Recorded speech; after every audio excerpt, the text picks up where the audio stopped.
I think we'll start by just going down the line and letting everyone introduce themselves and tell you a little bit about what they do. My name's David Sheppard, and I have been restoring and repairing vintage stringed instruments for about 40 years. That's what I do. I do some building. I'm trained as a bow maker, but primarily what I do is restore vintage instruments. So I had a shop in Greensboro, North Carolina for several years, and I now live in Mount Airy. I'm Joe Thrift. I'm from Dobson, North Carolina. I had a shop in Winston-Salem. I went to violin making school in England back in the late 70s, and I've been I did repair for a while. I had a shop, but didn't really like doing repairs, so now all I do is make new instruments, and that's... Okay.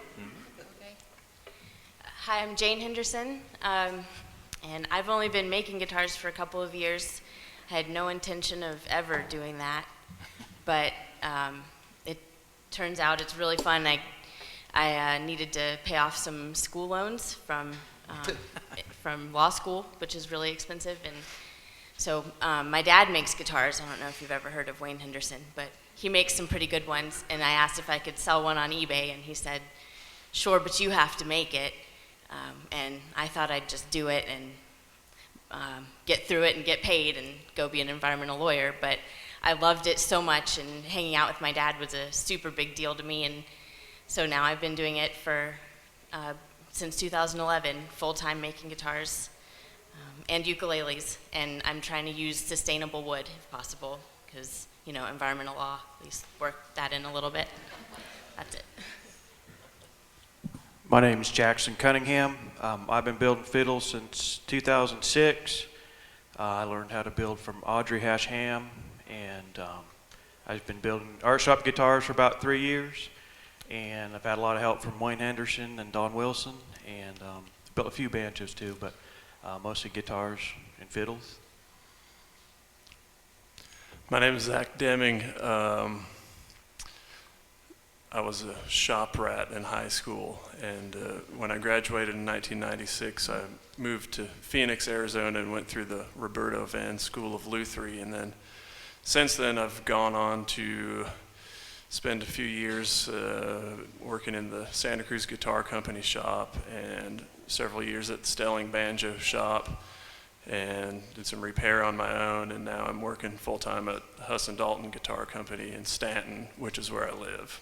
What we would like to try to focus on here a little bit is not obviously specifically how you build guitars or how you fix mandolins or things like that. We want to talk more about sort of the process that's involved in and the decisions that are made by the builders, sometimes in conversations with the prospective clients if they're building an instrument for a specific person, or sometimes just the decisions that they make on their own. If they're building just an instrument that they want to build, how do they decide, okay, what sort of thing is this going to be? What kind of materials am I going to use?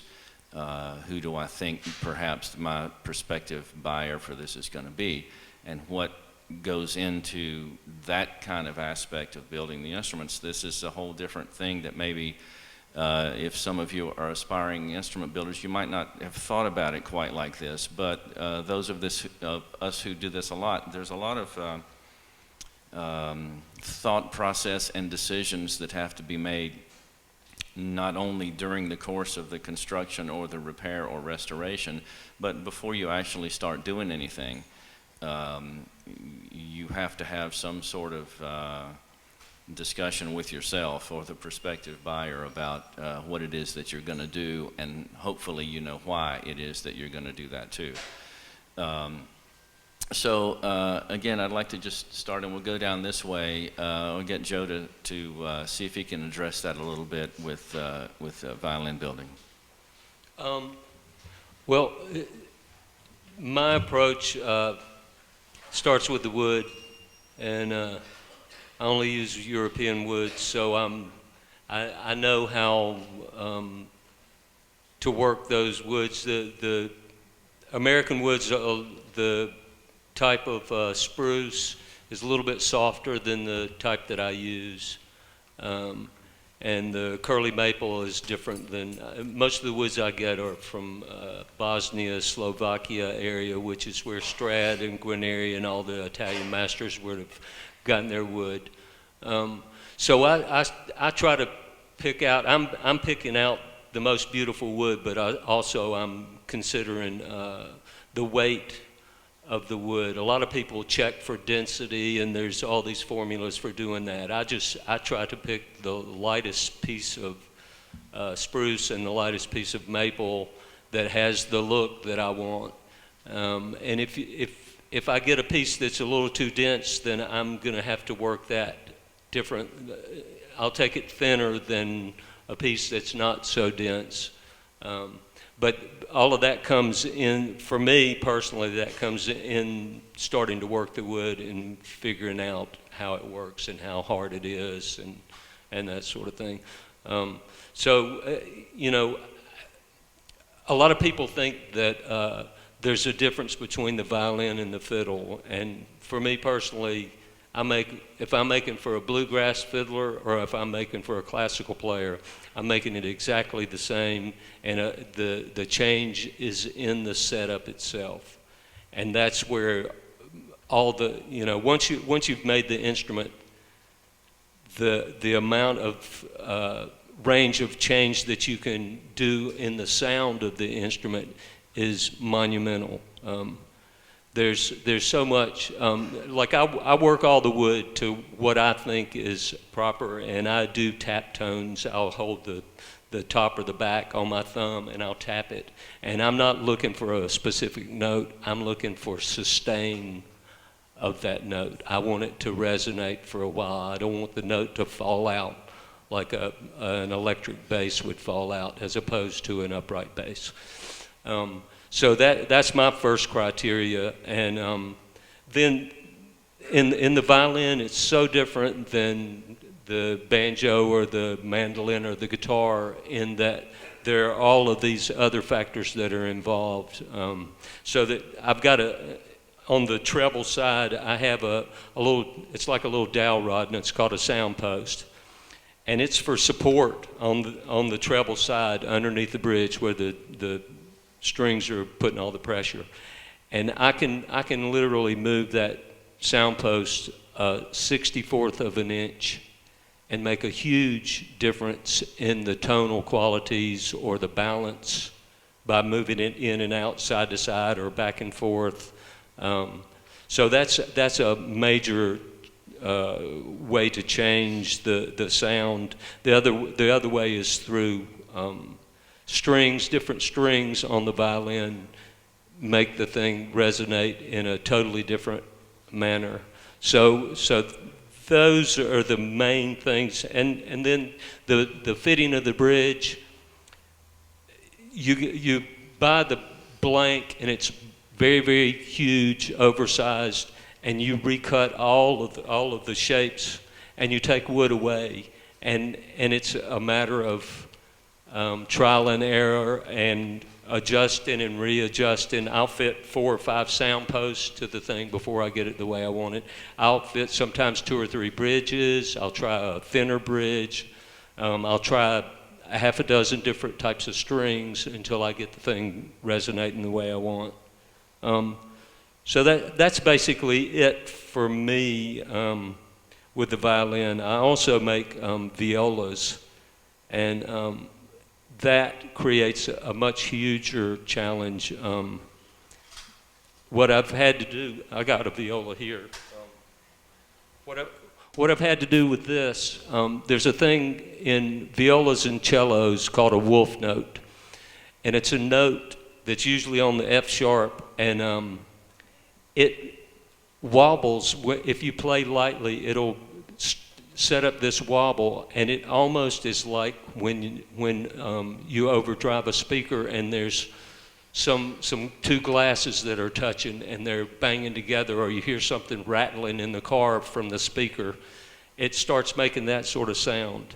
So what I've had to do with this is I took a piece of sticky back stuff that you hang pictures with, and I took a fishing weight and I stuck it on in different places to find where the wolf note is. And what I'll do now is I'll glue a little piece of ebony underneath that spot. I found it and it's right here. So I'll glue a piece of ebony under that spot to change the tone and to stop most of that wolf note. So, you know, in the violin, there's just so many different factors that you don't run into in other musical instruments. I have just a quick question there. Just to I think reiterate what you're saying. So the decisions about with regard to the way the particular kind of sound of the instrument with one of your violins, whether it's for a bluegrass player or a classical player, are made after the instrument is finished when you're setting it up? Yes. There's not any different consideration when you're Not for me, choosing no. one? Okay. I'm trying to make the violin sound as good as it possibly can, to have a good balance of sound, a warm tone, but I want it to have a lot of power and projection.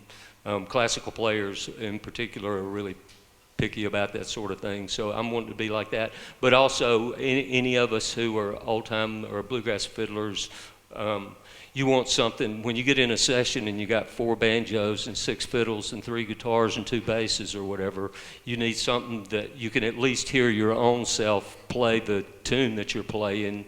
And if you're good enough, you want to be able to overpower everybody else so you can sort of lead the session. Yes. So. Yeah. Okay, great. This is my newest violin. It's not even playable yet. It's a copy of Guarneri del Gesù from 1742. It's the copy of the Lord Wilton, which is the instrument that Yehudi Menuhin played on, and I actually heard him play it, and I saw the instrument when I lived in England.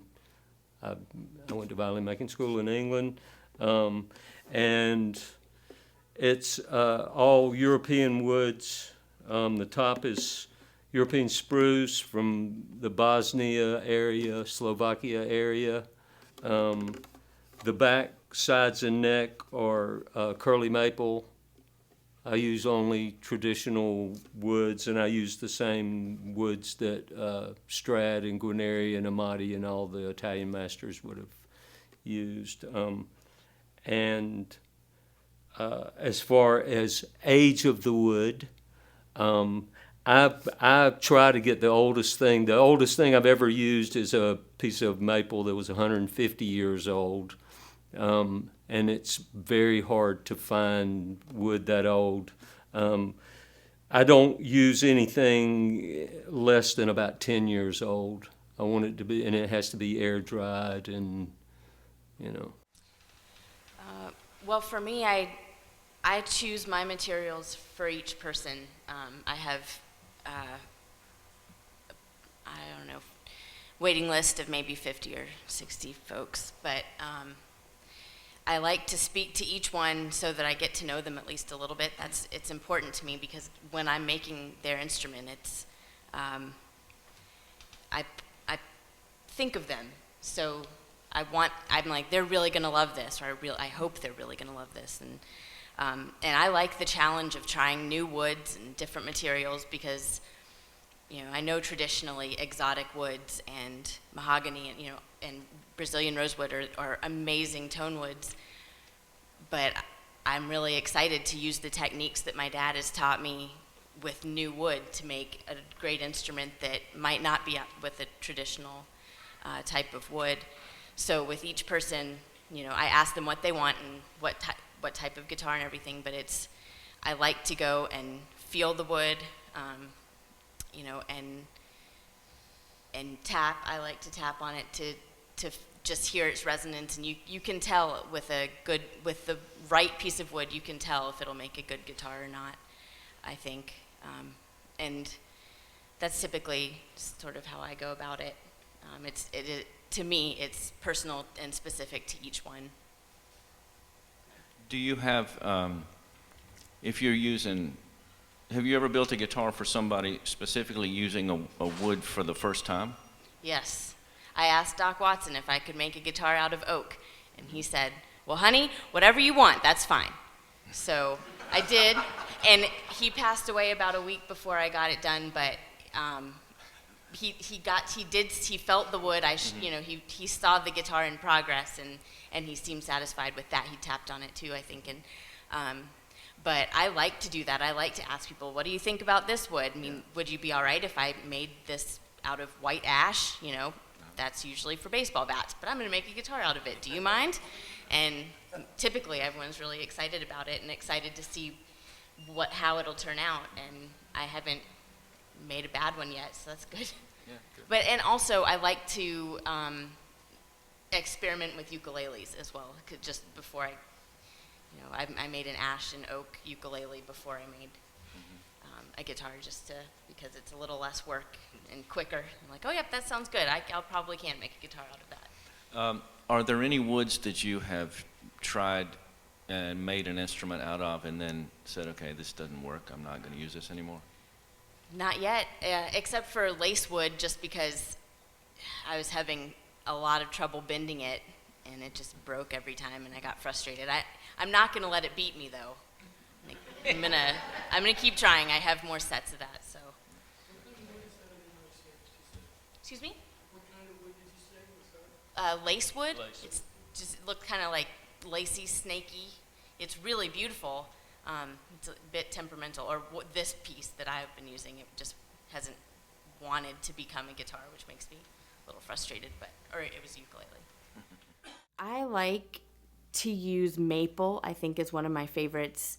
My environmental vice is koa, because it's only grown in one island on Hawaii, and it's not very sustainable. And ukuleles are typically made of koa, but I've been using this blistered maple that I just think it's so beautiful. I've stained it, but it makes an amazing mellow sound, and I think that's one reason I really love that. And I tend to choose woods based on their aesthetic value. Not everyone does that. Of course, the sound is most important, but I love to make a beautiful guitar too. That matters to me. So I've used white ash, and I've made, it looks bubbly and like an ocean. It's really cool, the grain, and white oak and red oak. And that'd be about it. But the maple, I think I like the most. I like it for the sound quality, and also just the beautiful. There's so much curl, and this, just has this special texture to it that it feels like you could just dive into it. It's just bubbly. Well, I guess I have two kind of separate ways I go about building, because I got the fiddles and the guitars that I'm mostly doing. And with the fiddles, when I first started out, I learned from a woman named Audrey Hash Ham, and she learned from her dad, and they used to put all sorts of carvings and stuff, animals and people's faces and stuff, and just like flowers and inlays and stuff like that. So I learned from her, and I think a lot of people kind of heard about my building through her, and so they kind of requested stuff like that. I built fiddles with like a rooster for the scroll, and one person had me do, somebody had me do their family dog, where the scroll is. And I've inlaid all sorts of stuff, flowers and stuff like that. So it's a lot of custom stuff with the fiddles. Almost everything I do is somebody wants something specific. They want something that nobody else has.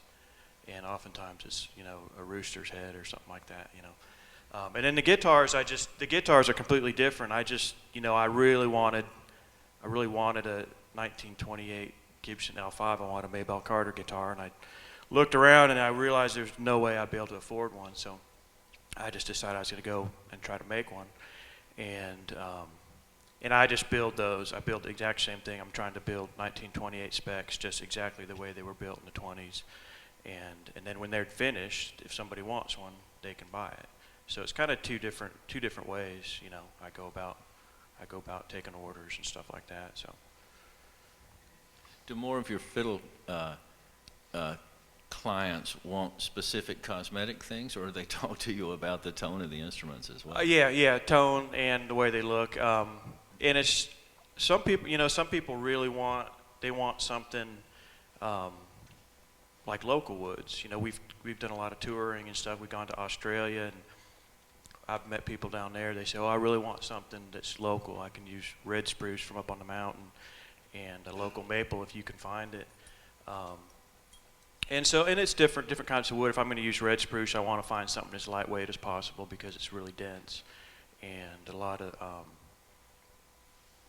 and I'll tell them that, it's a dense wood, and usually, I probably would use more like an Engelmann or something a little bit lighter, but if they want local woods, I'll just try to find a really lightweight piece of red spruce and use it on there. So it is tonal stuff and the appearance as well. This is one of the guitars I've built. It's a copy of a 1928 Gibson L5, and basically I really just wanted a Maybelle Carter guitar, and I couldn't figure out where to buy one, and if I did find one, it'd be too expensive, so I just decided I'd make one so I could play a little something.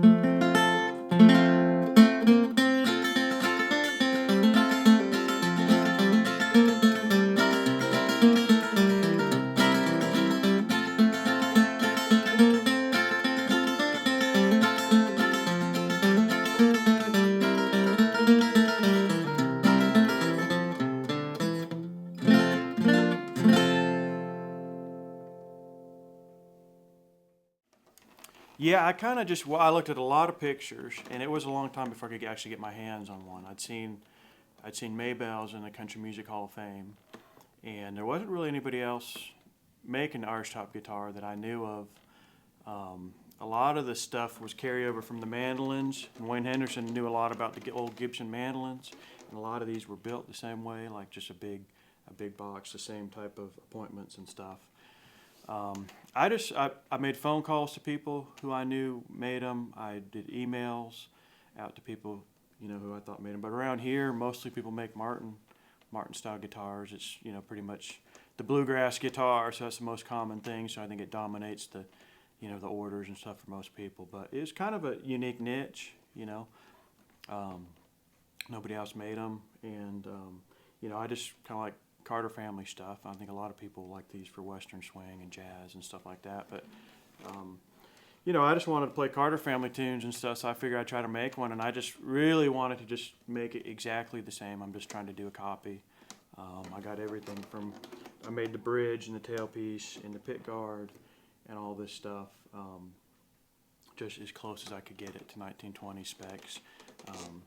I did recently get to go to George Gruen's and actually play his old vintage Gibsons. He's got 1924 and 1928, so I was able to take measurements from those and really just kind of hone in on the details of the guitars. Thinking with my background and doing a lot of the more production related stuff, it's hard to speak to the each individual customer, but as you were talking about trying 3 different bridges on a new violin, I started thinking about doing banjo setup, which is one thing I've done quite a bit of, and that is a thing that's definitely super subjective and has so many variables that it's can literally drive a person crazy. And it was one of the things that I actually had a lot of fun with is just with my own instruments, taking them apart. I'm going to try this bridge, that head, this tone ring. I'm talking about bluegrass banjos, but and so that's one of the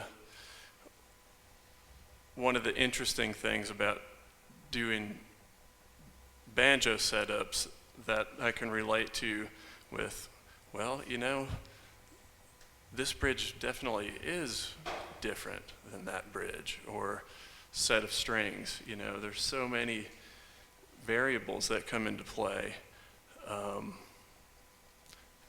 and that's something to take into consideration when working with, doing setup for somebody, whether or not they're going to like it. And so much of that comes down to what do they want to hear? If I'm going to take a banjo and do a setup on it, I could set it up the way I want to hear it, but that may not be the way you want to hear it, So it's kind of having that rapport with whoever you're working with to say, well, are you happy with it? Is this what you want to hear? And then, using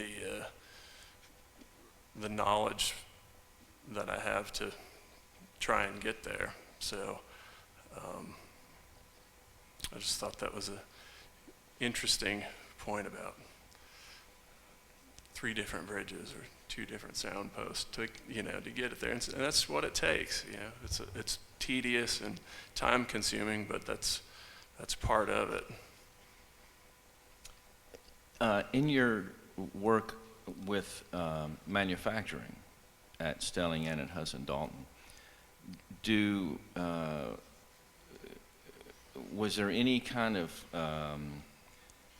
considerations there in either one of those companies from customer feedback in general, or we have this such and such a model that we're making, and we're having customers saying, okay, this is happening, or I like this, or I don't like this, or could you do this? And did that enter in? I don't know anything about that. Yeah, the production of stuff like that. I'm right. wondering if that's an aspect of it at all. It is partially when you're working in a production environment, and again, these Stelling, Hudson Dalton, Santa Cruz Guitar Company, they're not huge, high-level production places that they're not churning out 1,000 instruments a day. So there's a little bit more room for customer feedback, that sort of thing, but in each one of those companies, they're small enough to where they're still doing a fair amount of custom work. What you were saying, a cosmetic thing would be somebody wants a snowflake inlay pattern, or a 42 style top trim, and so they can order that. And within a set of parameters, then you can say, well, yeah, we can do that. But if they say, well, I really want the resonator to be an inch deeper, then that's probably not something that's going to happen, simply because it's too far out of the realm for a production shop to do that. Plus, then you have to get a case that's an inch deeper, and you can things down the line like that. So it's more than likely not going to be an across-the-board change in a particular model, just because if you're getting consistent feedback about something from customers. Is that what you're saying? I think. Okay. Yeah. Unless the company discovered some problem with something. Oh, right. Yeah. Generally, at Hudson Dalton, the models there are, they're developed by Jeff and Mark, and they know what they want them to sound like, and they've established a way to do that and do it consistently, and so that's the way they are. Most production shops that I know of,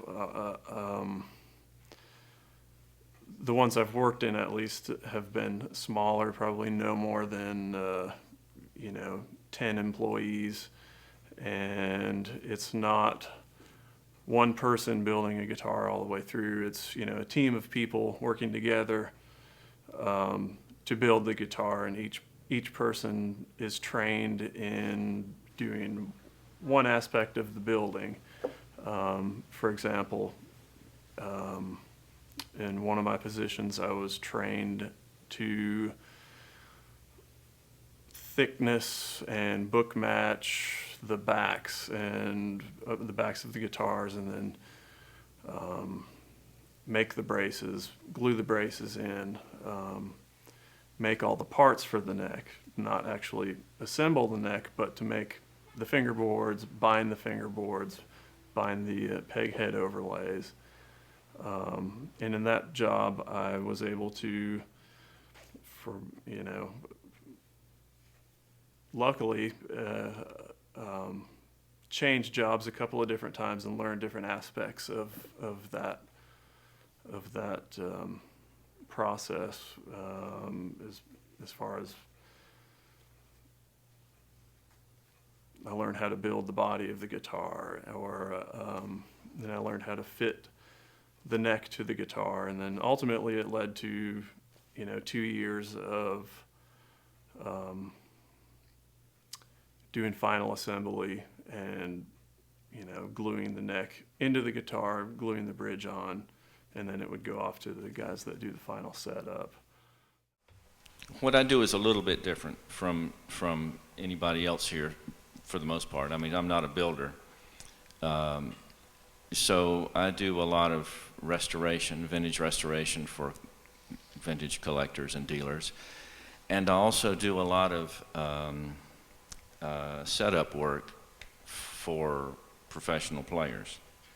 And just as Zack touched on a minute ago, with my approach to setup is, as he said, it's not a matter of what I think needs to happen. If whoever it is comes into my shop with a mandolin or a banjo or a Martin guitar or a Gibson hollow body electric, hopefully they're going to have some idea of what they feel like the problem is. It's generally working musicians, and but more times than not, they actually don't know what the problem is, and they don't really have a clear idea of what it is they think is wrong. So for me, this usually involves a bit of discussion about, okay, what kind of change do you see in your guitar? What is it that's troubling you now that it didn't used to do that it's doing now? And then it's my job to try to figure out what it is that they're talking about if they don't really know, and see if I can decide what the solution to that is. And a lot of times, most of the time, if it's a customer for the first time, a lot of times I'll get them to play something for me. I need to see how they play, what it is that they do, how they play. Are they an aggressive player? Are they really a light touch fingerstyle player? And they're telling me they want this guitar, this mandolin, or whatever it is, set up to do this, that, or the other. The more information I have from them, that I can glean from them about what they don't like about it now and what they used to like about it, then the more likely I am going to be to get it to do what they want. Personally, I find this very interesting process, because everybody's different, everybody has different demands on their instruments, and it's not too often that I have to say, okay, this guitar won't do that. You're asking me to do something that it won't do. So there's that, for me, there's that kind of considerations there for doing setup work and stuff on instruments for musicians. With regard to the restoration of vintage instruments, there's two terms here really for me. There's restoration and preservation, and they're not the same thing. Generally, a restoration is the process of putting the instrument back into the shape it was, as close to the shape as it was when it left the maker. Preservation is more deals with, to me, what I would call, I guess, antique instruments rather than vintage instruments so much. Preservation is more a matter of preserving the instrument as it is and keeping it from deteriorating any further. These two are different ways of looking at things. For example, this L4 right here, which is my wife's guitar, it's a 1927 Gibson L4. And it came into my shop for repair from a vintage dealer, one of my clients. And as far as I can tell, it had been sitting in its original case in a damp environment for probably 50 years. And it had come apart in the case. It, of course, was put together with hide glue in 1927. And so the hide glue can absorb moisture out of the air, and just the seams will come apart. So this guitar came in, it was sitting in the case basically like that. It didn't have strings on it. When you went to pick it up, the neck came off. It was just sitting there, and you picked up the body and the back fell off and the back binding was off, but everything was there. It was totally original. It had just been sitting there coming apart over the years. So the process here is, okay, this is a beautiful guitar, and prior to starting to come apart, it was a beautiful, intact vintage instrument. I want it to go back that way. So this one was kind of just a matter of cleaning up joints, putting things back together as carefully as possible so that hopefully it looks just like it used to, and it's not really apparent that it had ever been apart. If I'm preserving something, it's not necessarily going to be a matter of trying to correct everything wrong with it. If it's an instrument that's going to be for a museum or displayed on somebody's wall or something, in a display case or something, then it's a different set of criteria and a different way of approaching it, and it's not necessarily an instrument that's going to be played, but they want it to look like what it is, which is going to be an antique or vintage sort of instrument. Both of the major manufacturers, American manufacturers of acoustic instruments, that would be the Gibson Company, originally based in Kalamazoo, Michigan, and the Martin Company, which is in Nazareth, Pennsylvania, have been making guitars for a long time. Gibson since about 1896 and Martin since 1833. Most of the instruments that I deal with, for the most part, are 20th century instruments. And with both companies, in the early part of the century, there was the development of the models that were later going to become their sort of standard models. There was a lot of experimentation as steel strings became more prominent, which happened in about 1923. And very quickly after that, the steel string guitar became the primary instrument, and nylon or gut string guitars kind of fell into the background. Particularly in the 30s, both companies, both Gibson and Martin, were making major innovations in the way the modern steel string guitar was constructed, and beginning to solidify the specific models that they made. Martin has always been more, in a way, conservative, probably because of the Germanic background of the company, more conservative in the design of their models. They didn't stray too far from their basic ideas and basic ornamentation. Gibson, on the other hand, experimented constantly. And so with Gibson instruments, they tend to, for some reason or other, fall as major changes in the instruments, to me, seem to come more by the decade rather than the year. In other words, Gibson guitars from the 30s have a particular sort of look and sound to them, which changes in the 40s, which changes in the 50s, and changes in the 60s. Within each decade, Gibson tended to make more cosmetic changes than they necessarily did construction-wise. So with a lot of, Gibson's also notorious for not using any kind of identifying serial numbers consistently, sometimes none at all.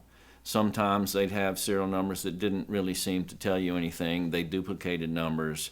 They did all kinds of crazy stuff. So oftentimes we, trying to identify what year a Gibson is from, we'll look at the cosmetics of it, which will tell us a lot more because we have more accurate information about when they made this change cosmetically, when the finish went from looking like this to looking like that. In the 1930s, for example, with Gibson sunburst finishes, you can just about pinpoint the year by the size of the sunburst. It got the orange center part of the finish got larger as the decade of the 30s went on, and it's after you've seen hundreds of these, you start to be able to look at one and go, okay, yeah, that's 1937. I don't need to see anything else about it. I can tell you by looking at the finish, that's what year that guitar is. With Martin's, the changes, Martin didn't make changes like that. Martin tended to change things only very gradually and only in a way when they were sort of forced to do it by the demands of players or the type of music that was prevalent. You know, Martin developed the dreadnought guitar, the D-size guitar, primarily to be an accompaniment for singers, which was becoming more popular, and so they didn't really know that it was going to become the definitive bluegrass guitar, you know, in the 1940s and 50s and now. That wasn't why they made that guitar, but the necessities of popular music at the time kept requiring them to make larger and larger guitars. Ultimately, ended up with the D-size guitar. These days, the most, again with Martin though, there's the decade of the 30s was a definitive decade for them because they made some major changes right at the end of the 30s that changed, that made the early 30s guitars, to a lot of people, the golden age of Martin guitars was like 1929 to 1938 or 39. They made some changes after that that started to make the guitars different. Not necessarily better or worse. Some people prefer the later ones, some people prefer the earlier ones. But within pre-1939, the Martins were pretty consistent. However, we are dealing with things that are made out of wood. And anybody that works with wood knows that even if you take different pieces of wood from the same log or the same tree, they're not necessarily going to have the same tonal characteristics. And so you can't really, it's difficult to say, I think, that the Martin guitars from this period or that year are appreciably better or worse than the ones on either side, which is not to say that, for example, a lot of people don't think that anyway. You know, a lot of people think that 1937 is the best year for D18s.